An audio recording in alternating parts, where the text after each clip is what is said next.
Okay, so Jamie, tell me who you are and what your life mission is. Oh, that's a very good question. My name is Jamie Clements. I am a breathwork coach, breathwork facilitator, and founder of a business called The Breath Space. I've been teaching and sharing breathwork for now coming up to 6 years. And my life's mission, my current mission, I suppose, is probably how I would frame it. I like to think of mission and purpose as something that is an expression of what matters most to me right now, but very much giving that scope and capacity to change and shift as I change and shift and as the work works on me. And the current mission is to support people in finding balance and purpose in their lives through breath. My sort of motto at the moment with my work is this isn't about teaching people to breathe better, it's about teaching people how to live better with breath as a vehicle for that. And within that, I suppose I also have another mission as part of that, which is to grow the category of breathwork. So I'm very much committed to how do we make the breathwork industry sustainable, long-lasting, and impactful at scale, and how do we do that in a way that works for everybody and is safe and responsible. So yeah, that's a little bit about me and the mission as it currently stands. I love that. Well, I always normally say that question and go, at the moment. Yeah. What's your life mission at the moment or today? Because tomorrow it could change. I really love your mission, and especially where you say you're using breathwork as a vehicle, because that's what I think it is. You know, we all find these different, passions or things that connect with us, and we can use them as vehicles to, make people's lives, support people in their own lives, bring more like meaning and authenticity or whatever it is that, people are out there looking for. It's just what vehicle you use to express yourself or show up in the world, isn't it? And I think that's what I've used my ADHD diagnosis as, for example. So yes, brilliant. So what is your personal story behind your breath work? Because, I always think there's like a struggle to strength story usually that brings us to these places in our lives. Yeah, absolutely. So I guess the slightly more medium / long-term version of the story probably began when I was 15, but probably even earlier than that, certainly from the age of about 12, 13, I had this real fascination with the human mind and human nature and why we do the things we do, what makes us tick, why I think the way I think. I was a very curious kid. I was always writing down little quotes in notebooks, and it was like, I'm no different to how I am now, just writing down little quotes and kind of getting everything to make sense for me. But at the age of 15, I started struggling with my mental health and had some challenges with depression, with anxiety, and then sort of through my late teens and into my early 20s with panic attacks. And through that period, I suppose the way I've been able to make sense of that and the meaning that I've made out of it was this real sense of disconnection from myself and disconnection from a strong sense of self. So I mentioned, I used to love psychology. I used to love philosophy. That disappeared at age 15. I just wasn't, I wasn't connected to it anymore. And it's actually been really fascinating. We often go on this personal journey a little bit later in life and think that we're becoming something new and we're becoming someone new. But actually, I've just realized more and more, I'm like, I'm just actually returning to a more pure expression of where I started from, just at a older chronological age. And so that's been, I suppose, a really beautiful realization. And within that journey, I got to the age of about 23, 24, and was really, really struggling. I had challenges with my mental health at a whole new level. I lost a job because of it. I also lost a friend from school to suicide around that time. And that really shone a light on the depths of my struggles, but also the fact that I needed to do something about it. And it really kind of pushed me towards getting help and changing how I was living my life and learning to be more open about what I was going through as well. And it was really that combination of learning to be more vulnerable and accepting where I was at and the things I was struggling with, combined with then that leading me into this world of holistic health and well-being and eventually to breathwork when I was 24. And that just really set me off on this path of, I guess, moving through a lot of the challenges I was having with anxiety and panic attacks and with my mental health more broadly. And then more from a career standpoint into breathwork as well. And I feel very, very grateful to be able to share everything that I learn and everything that I experience with other people. Thank you so much for sharing your story. And there is so much within that again, it just rings true to our community and also my own personal story. But I really love that where you speak about the disconnect and actually, it's like when people come to coaching, they believe that they're there to change, to become someone else. And I'm always saying that actually what I do in coaching, and if people say, what do you do in coaching? It's actually getting people to step forward and feel the things they want to feel about their lives, but not by changing who they are, but actually by becoming more of who it is they really are.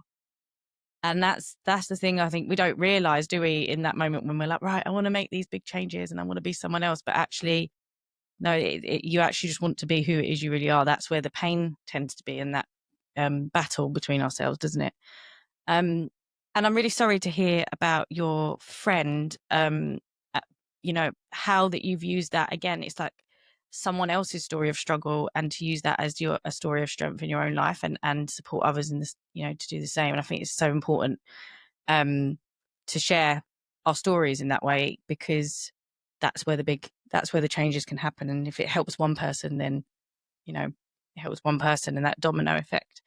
So breath became your vehicle that completely, you know, brought you back to who it is you really were. And what I didn't realize is you're so young, like 15, having a panic attack. Now, like we know now that we hear this all the time, like teenagers, I'm working with a lot of teenagers at the moment, and they are really struggling with their mental health in so many different ways. And like, that's why they come to coaching. What was it, do you think was, because obviously you said you was disconnected, because I'm just thinking about it from a view of like my clients that are younger.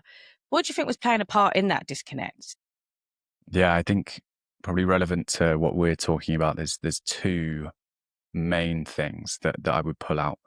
The first was, I suppose, what you might call like a form of trauma. So my parents separated when I was 15, and that really, for me, I'm very, I've done a lot of therapy in my time, and I'm very mindful not to pin all of the blame on that single event, because there was probably a multi-factor thing. But that was really, I suppose, the spark that started the fire. That was the main kind of traumatic event that then led to these deeper struggles that I ended up having. I would also say, and this is why I'm really excited for this conversation, I also think a big factor in my challenges in my teenage years and early 20s in particular was to do with getting a smartphone. So had, I think I got my first, I had a BlackBerry, I think, showing my age a bit here, but I had a BlackBerry when I was Yeah, me 15. too. Was And it then I BB think chat, B chat or something? It was called. BBM, BlackBerry Yeah, that Messenger. was it. Yeah, you share your BBM pin. Um, so I remember having a smartphone at the age of 15, and then I got my first iPhone, I think, at the age of 16. And I remember, if I'm, put it black and white, developing a form of what we would probably now label phone addiction from a very early age. I was a very academic kid. I did very well at school. It came very naturally and easily to me. I didn't really ever have to try to focus or try to learn. I was just absorbing everything and very naturally able to pick up information up until about the age of 17, 18. And that's where I first started to struggle more with my mental health, started to struggle with things like focus, started to struggle with my passion for learning. And I'm sure I could put that down in some way to some of the anxiety that I was already experiencing and the influence of that. But I definitely think, in hindsight, knowing what we know now about the impact of smartphones, that we had absolutely no idea about at that point in time.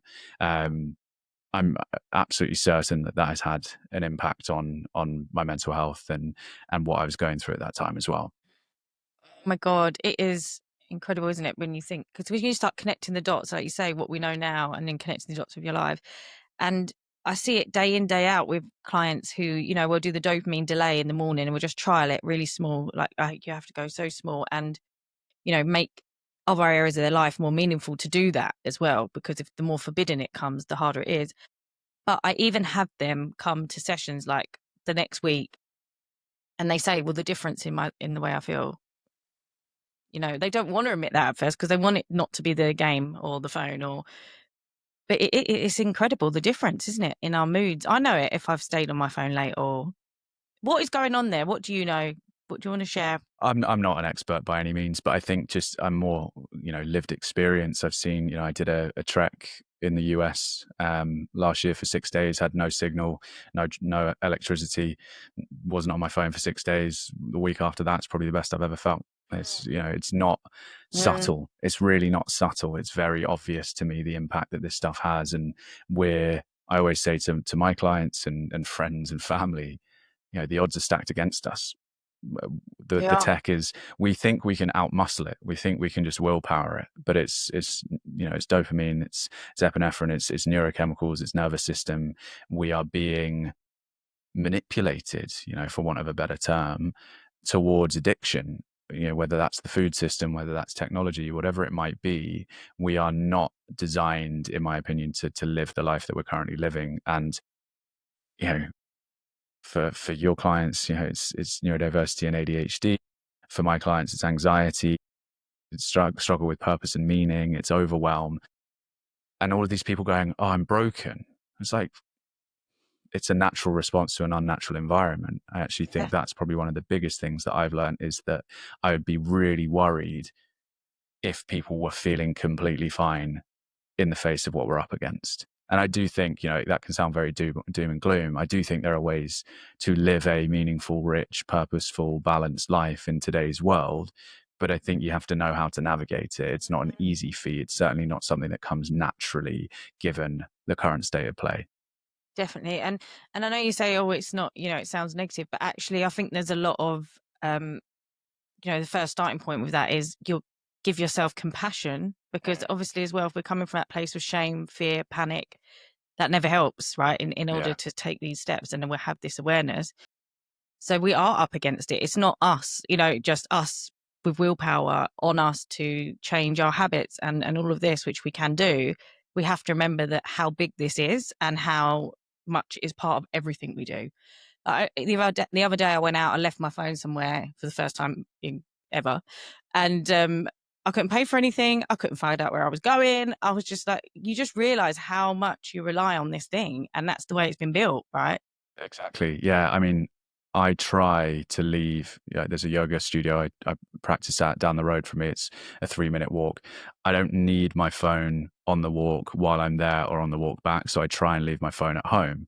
But if I want to nip to the shop, or if I want to go and do something Yeah. else, I honestly couldn't tell you where my wallet is at the moment. No, not could It's I. somewhere in the house, but I haven't With a paid bank with. card, they're like, "Where's the physical bank card?" I'm like, "I don't know." Not a clue. Absolutely not a clue. So I No. think it's just become so integrated into our lives that I think there are very, again, like you said, these micro moments where we can make different decisions, and Mm, actually setting things up more to work in your favor than against you. I have one of that's it. those Yeah. brick devices that you can tap and it blocks certain apps on your phone. And so Yeah, I've I seen those. used to go like, oh, I'll just tap it before I go to bed, so I'm not scrolling Instagram when I'm in bed.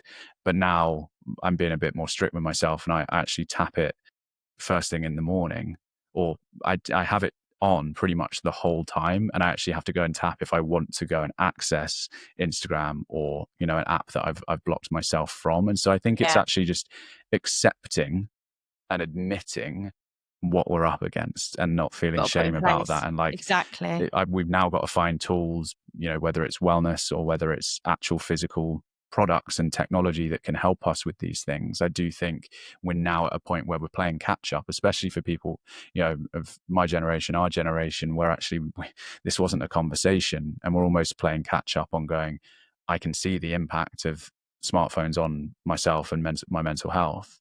And I've now got to figure out how to navigate that a little later in the day, which is, yeah, it's challenging for sure. Yeah. It's like stop burying your head in the sand and actually give yourself the best chance, basically, in Yeah, so many ways. exactly that. So let's get to that. So obviously, as you said, it's an ADHD podcast or neurodivergent podcast. Breathwork and ADHD. Have you had? I know you did say you've worked with clients that have ADHD. Do you want to tell us a bit about what breathwork is, number one, and what impact have you seen it have on individuals of ADHD? Being the second part. Yeah, yeah, it's interesting. I actually had a client of mine who has come on a couple of my retreats and has become a friend. She's wonderful. And she said to me, she was like, "You are aware," it was after one of my retreats, she was like, 80% of this group is in some way neurodiverse. And I was like, I mean, it adds up because I'm not diagnosed, but I certainly have some telling traits. And so I think it's, Tangled yeah, wires, being one of exactly, them. exactly. So let's go into the what of breath work Yeah. first, and then we can talk a little bit more about the application or the role that it can play with ADHD and neurodiversity more broadly. Um, so breathwork for me is a bit of a catch-all term. It's quite broad. It can be a bit vague, Mm. but for me, it's any way we can use the breath to shift our state physically, mentally, emotionally, spiritually. So it's really like the breath as a tool, but it goes in so many different directions and can do so many different things. Within that, I call out three core pillars. So the first is functional breathing and somatic awareness. So actually just becoming aware of your breath, your natural breathing pattern, and building a breathing pattern that supports you rather than holds you back. The second is about nervous system regulation. So this is about using the breath as a tool to create a shift in the state of the nervous system, either to increase energy in the nervous system or decrease energy in the nervous system. And then the final pillar is about the therapeutic applications of breath work, where we're looking at altered states of consciousness, working with the subconscious mind, working with emotional processing, trauma resolution, and a few other sort of areas within that deeper end of self-exploration and self-discovery. So there's sort of those three core areas. Mhm. I would say in my own life, they've all played a very key role. They've played a really, really important role and impactful role in my life. In terms of working with ADHD and neurodiversity, so there are different routes I would consider going down here, but I think the core of what I would want to talk about primarily would be this realm of nervous system regulation Yeah, or definitely. I thought that. dysregulation. Yeah. Um, so I mentioned, and I'm always conscious not to jump on the bandwagon of kind of self-diagnosis, but if I think about the traits that I have experienced in my life that might fall under this banner of ADHD like tendencies, struggles with focus, hyper focus, and the ensuing burnout off the back of it, um, impulsivity, sensory overwhelm. These things that we hear talked about quite a bit. For me, breathwork has been the most, if we're thinking about nervous system regulation, the most powerful tool to manage a lot of those things, whether it's helping me focus through giving me something to focus on or restoring a level of balance to my nervous system that enables me to focus, particularly around state management and energy management. If I'm feeling overwhelmed, if I'm feeling like I'm moving at a million miles an hour, if I'm feeling like I need to slow down, but I can't because I'm just go, go, go, helping with things like sleep, stress, anxiety, all of these areas that people with ADHD and neurodiversity can struggle with, often are led by or present as a form of nervous system dysregulation, because it's a bit chicken and egg, right? It's not necessarily this is causing this, but it's all coming together. It's all coming Exactly. together, Yeah. and it's perpetuating a bit of a vicious cycle as well. And Mm. so that's certainly been my primary experience of working both through my own lens, but also with many other people around the management of ADHD. Then at a deeper layer and a deeper level, when we start thinking about this sort of more therapeutic end of the breathwork spectrum and this thing called conscious connected breathwork, at that retreat, which was mostly focused around that particular style of breathwork, I was wondering, why is it that there are so many people here who are struggling with neurodiversity, or not even necessarily struggling with it, but presenting with it, and experiencing it. And I think I landed on a couple of things. The first was, I suppose for a lot of people in my spaces, there is this sense of not quite fitting in or not fitting into an obvious box and feeling like a bit of an outsider. And I feel that the experiences, or I hope and I seek through the experiences and spaces that I create to be very inclusive and very accessible and to make people feel at ease with themselves. It's this idea of self-acceptance. Whoever you are, whatever you are, it's actually breath work at this deeper end can really give you, as we were talking about right back at the start, this opportunity to meet yourself way back at your purest form. And from that place, I think it's about then accepting yourself and being able to move forward from that. And then also conscious connected breath work can be an incredible tool to quiet the mind and quiet Yeah, that internal chatter. And it just, for people who have busy brains, to experience a quiet through these deeper experiences of breath work that you perhaps have never experienced before is so liberating and so affirming in lots of ways, because you then you have an understanding and an appreciation of the fact that that is possible. And I think that for a lot of people who do have very busy brains can be a really healing experience as well. definitely. And I think you're right to obviously mention the nervous system part of this first, because I always think, in my opinion, it's a matter of managing our nervous system is how we manage our ADHD, because when we're in that with constant fight or flight, everything is personified, like the struggles are. Whereas I think if we can, have tools, any tools that work for us, like this is why having a range of all different types of, tools available and spoken about and shared is so important, is number one. Because I think we've got, like, this is no scientific, research, but Sure. I think we've got sensitive nervous systems. Like, we're very sensitive. I think we can just like flitter from one, emotion to another in a very extreme way, very quickly. Um, and I think what you said so interesting about the therapeutic, the deeper side of it, because that continuous conscious breathing, is it called? Conscious connected breathing. Connected Yeah. connected breathing. I did that in lockdown, was the first time I actually did that. And I can't tell you how incredible it was for me during that time. Um, like you said, my mind that was going 100 miles an hour, like I think, a lot of people at first were feeling that. Um, and it was my moment once a week where I would, be able to shift how I was feeling. And that started to, have a domino effect on the rest of, as time went on, it started to show up in obviously different ways. And I'm always really keen to have tools for individuals with ADHD that require us doing something. And that's why I love breath work, because you know, whatever part of this you use, like the functional breathing, the nervous system, it's all, there's an element of doing something else, like whether you're watching your breath, whether you're, involved in some movement with it. Like, I think it's so important for our brains to have that, because, I think it starts with the breathing for us with meditation, because so many of my clients come and they say, "Oh, I don't want to meditate. Don't make me meditate." you know, I don't want to sit there with a quiet mind. But breathing, you can do it in like a minute with them, and all of a sudden you can just physically see their, a big shift in their emotions. And I think it's just so powerful. Do you think, do you know what RSD is? So rejection sensitive dysphoria. How would you, if you had a client come to you? Because obviously I think there's different stages to this. There's like the prevention, Mhm. wanting to go in, but maybe be able to get out a lot quicker. But then there's also if you've had a really bad episode of RSD and how you recover.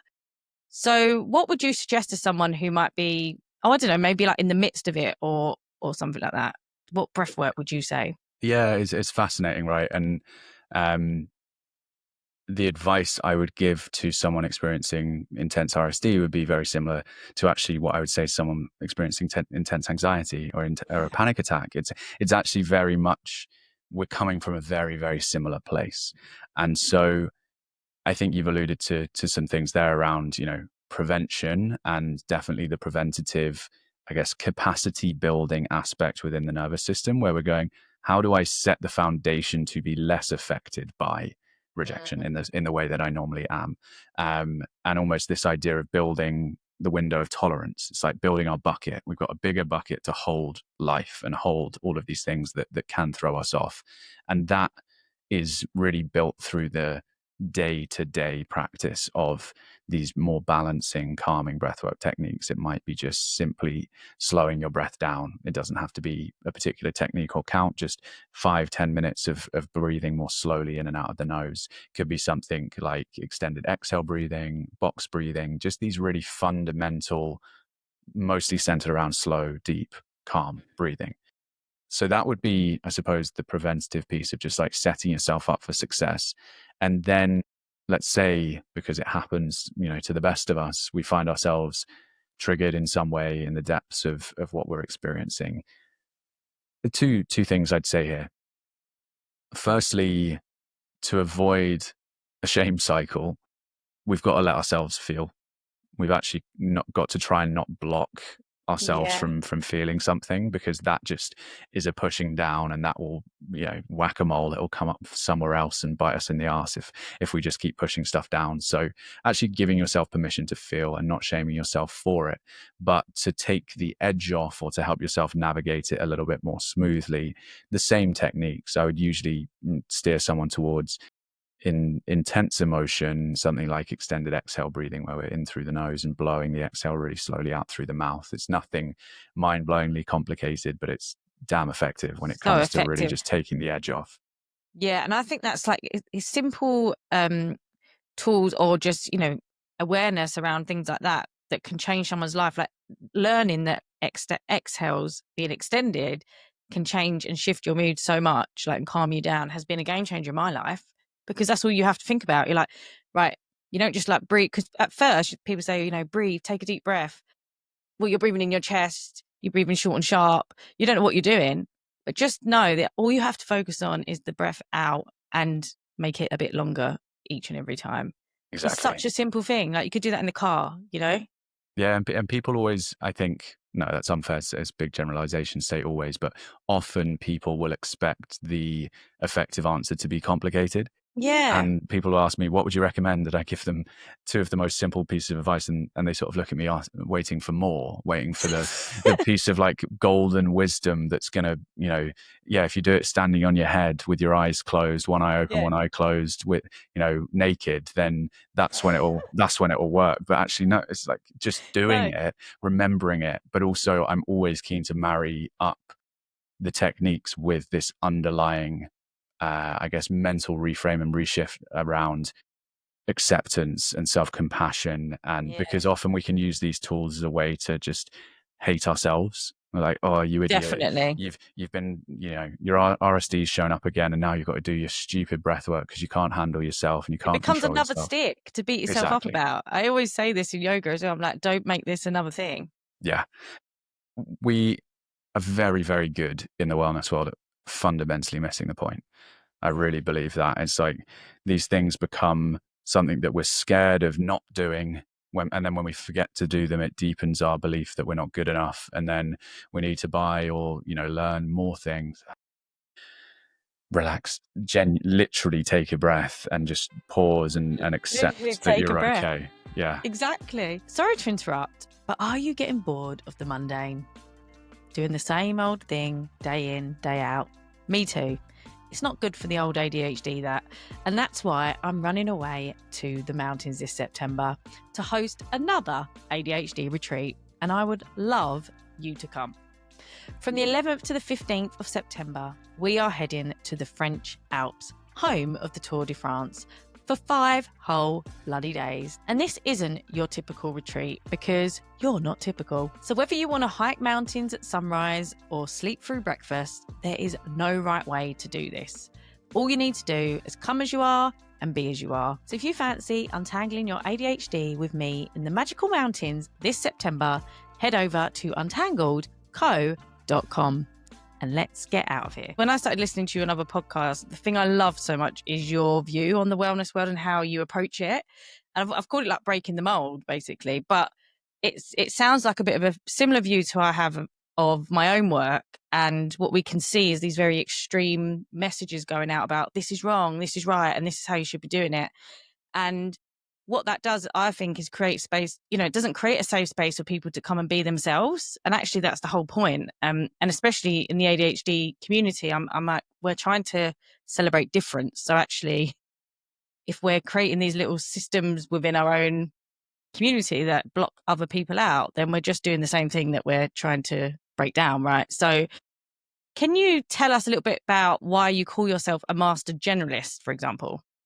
Yeah. It's a topic of conversation I really enjoy, because I'll be the first to admit that I don't have all the answers, and that makes me feel quite calm because it takes the pressure off Yeah. of me as We're not well. And meant I don't, to. we're not supposed to. I view myself kind of as an educator and a guide. The very word Yeah. facilitator is because I am here to wrap my arms around a room or an individual and kind of allow them to have their process and to do what they need to do rather than me dictating that. And I think that's really important and something, I've learned massively over time. So yeah, master generalist within the world of breathwork for me is just about I want to understand at depth, in detail, everything that I can about what the breath can do, with the goal of being able to meet someone where they're at and meet most people where they're at based on how they're showing up and what they're showing up with, to give them the best possible chance of deploying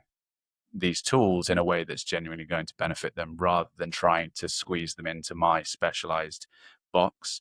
And I think there is absolutely a place for specialism, because if you are, for example, the amazing friend of mine, Jacko, who specializes in breathwork for athletes and exercise and performance, and I know a lot about that stuff, but I'm also not Jacko. And so if I'm working with an athlete and I think that he'll be a better fit, then I'll send them over to him, because actually there is a time and a place for that specialist work. But for me, I very much view myself as I want to work with the general public, quote unquote.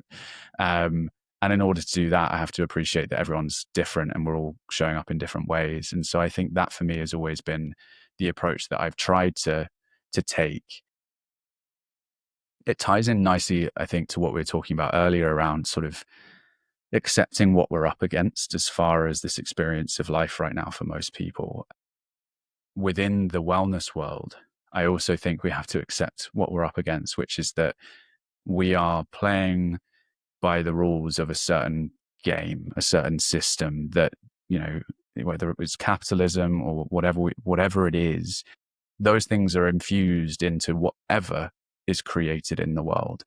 And so it's no surprise to me that wellness, as it gets more popular, suddenly becomes about business, suddenly becomes about commodification, suddenly becomes about the brand rather than the practice.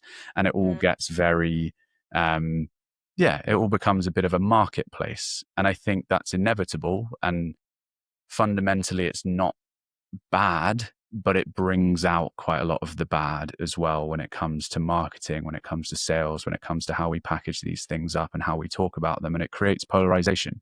It creates this idea of separation. It's, me or him, or you or her, or that brand or this Definitely. brand. And it's why I've always tried to resist, formulating a specific style of breathwork that is mine, because I believe that we are all talking and teaching very similar things. And I want someone to want to do breath work because they want to do breath work, not because it's this snazzy, clean, branded experience of this new quote unquote modality that someone's invented that is actually just, a photocopy of a photocopy of something from 20 years ago, just with some Mm. shiny kind of modern branding around it. And so I think that's where I personally feel we have a particularly in the world of service and wellness and supporting other people, I do think we have more of a duty than other industries to take a look at ourselves and look at how we're doing things, because we are working with people, or people are seeking support when they're in quite a vulnerable state. And so we have to be very conscious of how we are engaging with these people in order to ensure that we are doing things the right way, which I think is much easier said than done. Definitely. And that's going to be my next question, because I think it is something I'm always questioning about, along the way, and wondering, oh God, actually, I know I'm meant to do it like that, but do I feel comfortable doing it like that? How people will try and they teach you how to do email marketing and all of this stuff. And I'm forever changing words and getting told off for it and saying, well, that's not marketing words and this is not sales, but I can't help but want my own language on things. And when it's not, don't feel great about it.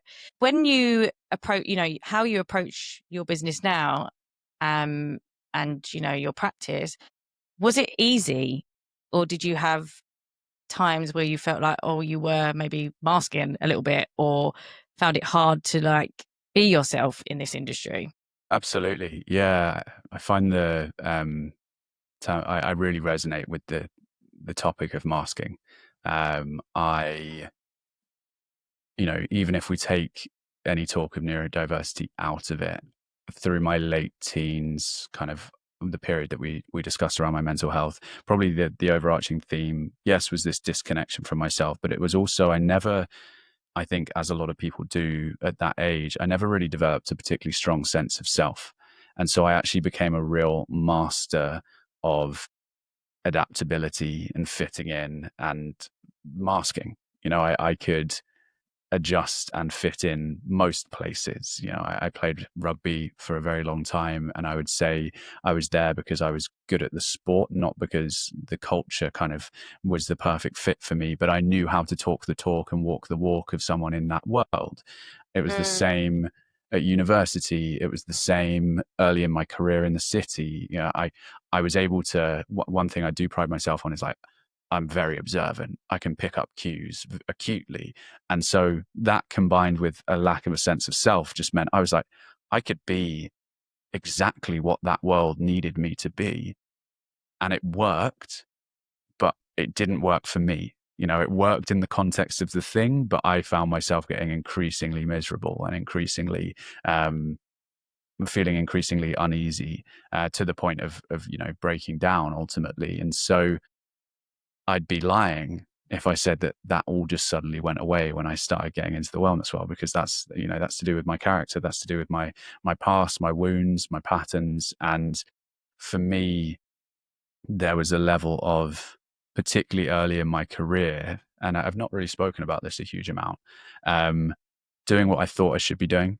So almost trying to be in the popular crowd to an extent, trying to fit in even in the wellness world. And again, to an extent, it works because you're able to talk the talk, walk the walk, and maybe do things as people expect of you.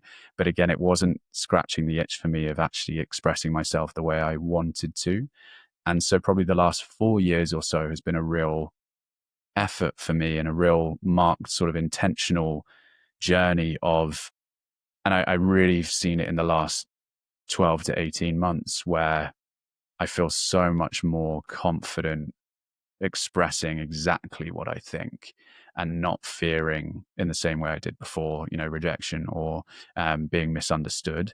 I still have a hard time when I feel misunderstood, but I definitely feel like I have learned enough and spent enough time in this world to actually really stand behind what I believe in this industry. And I also, we all have a capacity for self-deception, but I also like to believe that my mission in this industry is also very much led by compassion and led by a desire to do good and have a positive impact. And so I hope that that comes through. And it's definitely gotten stronger and stronger as I've moved away from this old legacy of trying to fit in places that I feel like I should fit in. mhm. Thank you for being so honest with that. It's so refreshing to hear other people talk about that. And what do you think has allowed you to feel more confident in showing up as yourself at the moment? It comes back, self-acceptance is a motto. I've mentioned it a lot, and I mention it a lot for clients, primarily because it's been so powerful for me. Um, I have had a really interesting journey with this, even in the last 6 months, because I realized something about my life as a whole, which is that, and I think a lot of people experience this, so I don't think I'm unique by any sense, but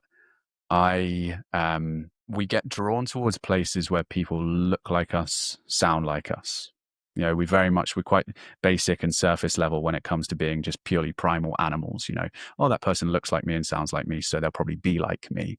And actually, I've found that those spaces, at a very basic level where people do look like me, sound like me, actually are places where I expect to fit in, but typically don't find myself feeling like I fit in. And then I feel even worse because I think I should fit in. And then when I don't, I'm Yes. like, oh God, like this, I should This hurts even more. hurts more It's because like double RSD. exactly. And so for me, it's been about self-acceptance as to like, who am I really? Like, what do I enjoy? What am I passionate about? What do I care about?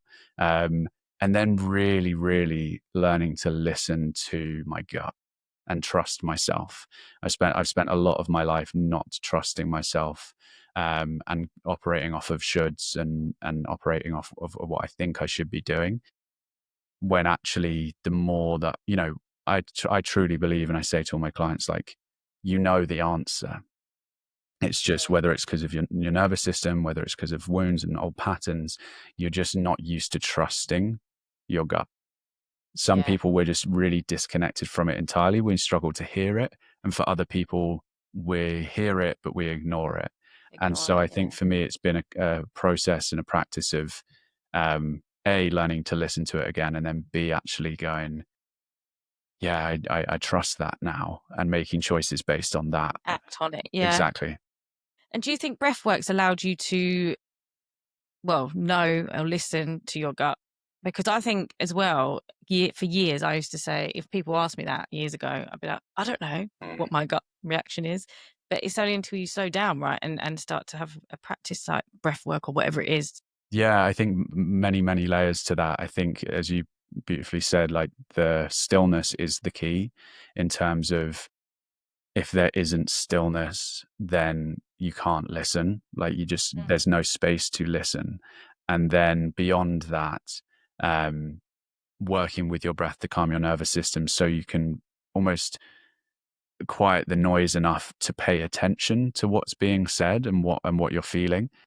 And then also, for me, these deeper experiences that have connected me to myself, but also to, spirituality, to a connection to something beyond myself, has been really powerful in, I guess, finding meaning and finding purpose and connecting to, um, I guess, trusting myself. I think having a connection to meaning and a connection to something bigger has allowed me to, you know, believe in myself and trust myself and really accept myself as well. So yeah, I think there's so much in that around, um, the role the breath can play in connecting us to that sense of who we really are, but also Yeah. what we really want, and then being able to act from that place. Because it's all, well, there's actually, I think there's nowhere more painful than hearing the voice and choosing to ignore it. I think Oh that's God, yeah, such a necessary but awful part of the journey.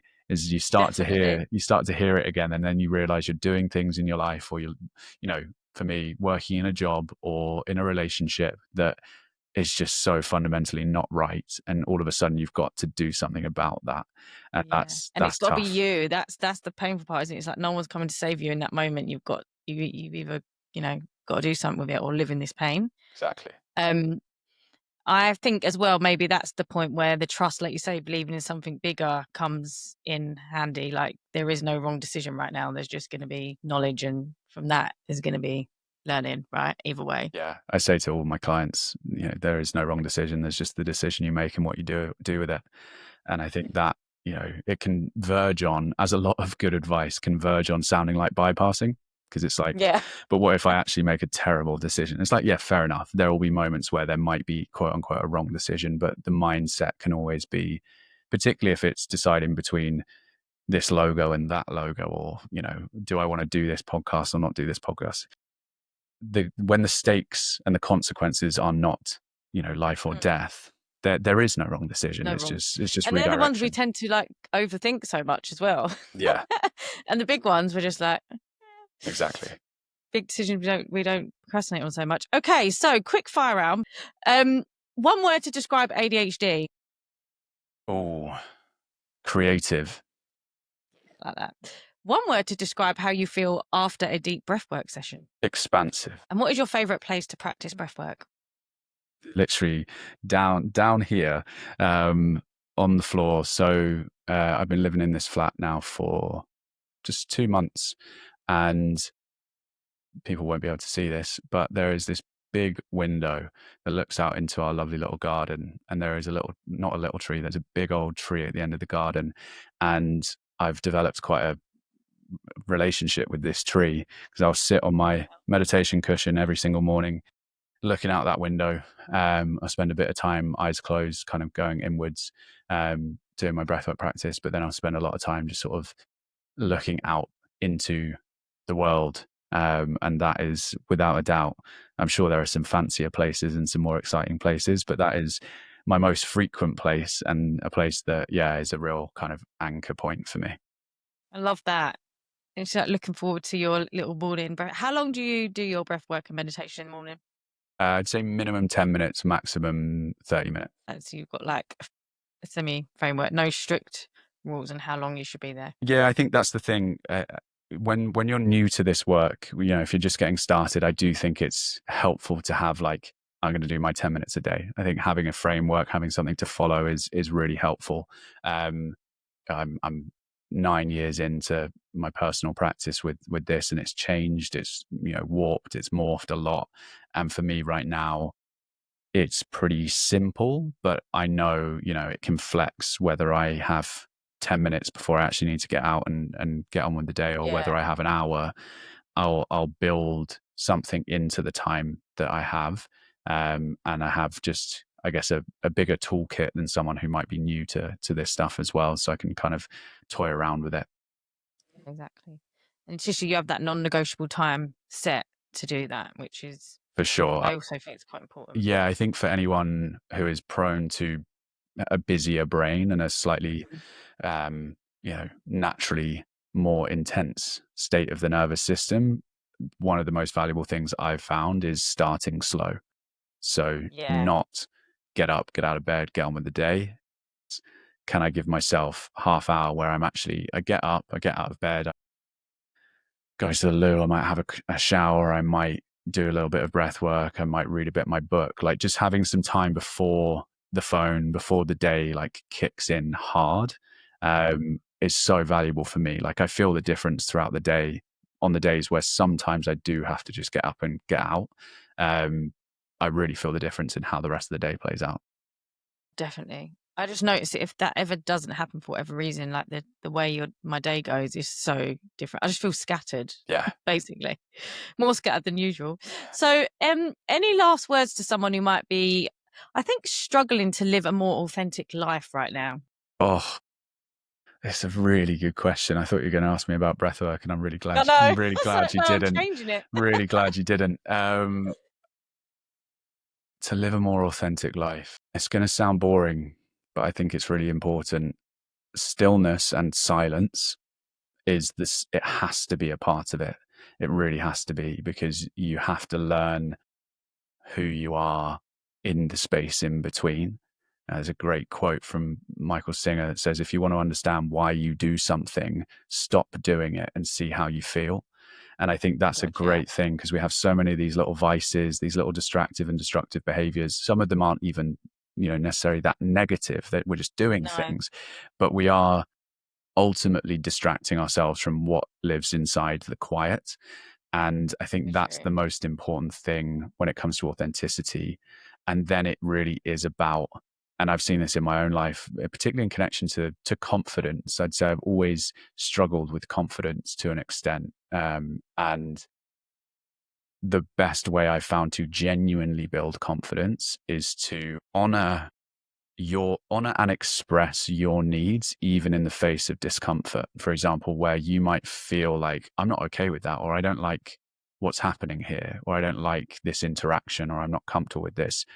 Not just shutting up and shutting down and getting on with it. It's actually going not from a place of conflict, but actually being able to say, like, I don't feel good about that. Like, this is what I Yeah, feel.